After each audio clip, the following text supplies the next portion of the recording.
salaamaaleykum mais Alaaji Bakar tey ñu ngi fii Moscou di accompagner les Lions nan nga gisee les Lions de Sénégal équipe africaine yi nan nga leen gisee.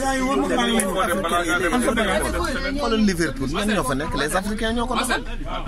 Liverpool ñan ñoo ko doxal. nag égyptien bi Saxle ak kan ak Sadio Mané ak benn brésilien.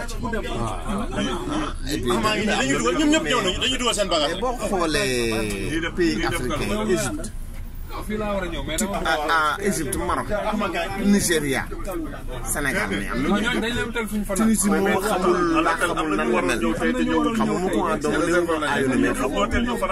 mais de toute façon yaakaar naa ni dina am ci am benn pays africain boo xamante ni dina demi-finale ragal naa bu ñu góorgóorloo parce que faut pas ñu teg ko ci pays sous-développé Sénégal man nag ma sañoon mu doon Sénégal